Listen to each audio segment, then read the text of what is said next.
NIP framework.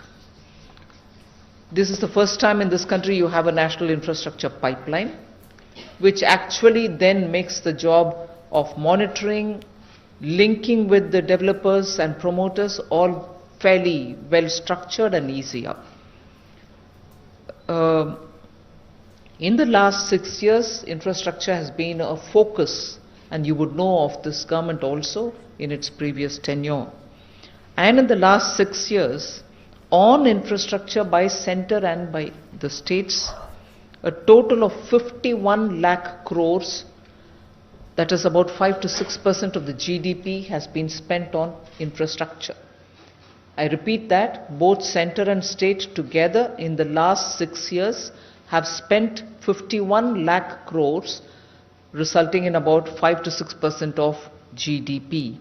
Now what we are committing here is 100 lakh crore for the next 5 years, and I'm already telling you that the report which will be released just now consists projects worth 102 lakh, which in the next couple of days we should be able to add another 3 lakh crores to it, totaling 105 lakh crores, spread over 18 ministries and 21 ministries and 18 states and union territories. Now, in this profile, the NIP profile, as it stands today, consists of center 39% share, states 39% share, which is equal share, and private sector 22%. We expect that the private sector's share to increase to at least 30% by 2025. Private sector to increase to 30% by 2025. Just a bit more of detail. Out of the total NIP of 102 lakh crores, which I've told you just as it stands today, 42.7 lakh crore, that is 43% worth of projects are under implementation. 32.7 lakh crore, which is about 33% worth of projects are at conceptualization stage, and 19.1 lakh crore, which is about 19% worth of projects are under development, which is the DPR is done, but construction is yet to start. So hence approximately about 63% of the projects of the pipeline is completely firmed up.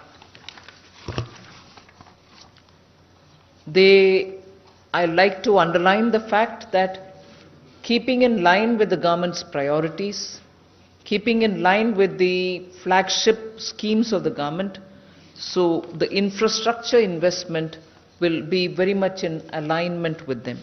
So power, railways, power including renewable sector, urban and urban areas development, irrigation, mobility, education, health, water and digital sectors form the bulk of the pipeline that we are announcing today. I repeat, power, railways, power including renewable sector, urban, irrigation, mobility, education, health, water and digital sectors form the bulk of all the pipeline projects which are being detailed out today. There were several working groups under the task force which was appointed for this purpose, and the working groups in each of the areas other than identifying projects have also suggested a lot of reform related steps which will go together with this. Otherwise, announcing just the pipeline with a lot more difficulties here and there without steps taken to reform those will not really ease the process, because ultimately all these are done with an intention of making ease of living for the citizen and ease of doing business for the businesses.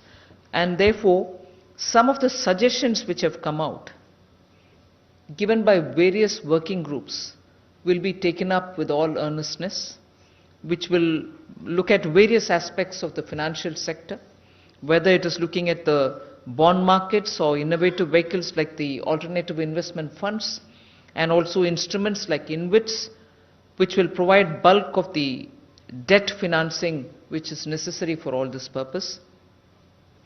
Improving on development process, project development process itself, such as planning and designing and better marketing, etc. So we are looking at various steps to reform the PPP-based contracts which have to be implemented, dispute resolution related, enforcement of contracts, which is a very critical component. All this is also being looked at when we are talking about reforming the entire process per the suggestions given by the working groups under the task force. A robust monitoring framework will also be established. Detailed reports, which will be released soon, will also include sectors, the reforms and steps which are being suggested in each of their reports, and an online dashboard and a data room is expected to be set up also. Another very important step which will interest the media is that an annual global investors meet is expected to be organized, with the first edition in the second half of this year, meaning the coming year 2020, where the center and states will get to meet all the investors and to talk to them about infrastructure opportunities. Whilst it's important to understand that we've done a detailed work in getting this report out, the monitoring framework, it will be the job of the monitoring framework to keep it robust, to, as we go on, to consider the strengths and also challenges of all the listed projects, and to make sure that if it is unsustainable for any one of the projects to keep going on it, also have the flexibility to drop it and pick up on some newer project. So that flexibility is being given in order that the end of the objective is well attained rather than be left with laggards. So that flexibility is being given to the monitoring group, and therefore if that is a flexibility offered and if decisions are going to be here and there real worked out, how will you get to know?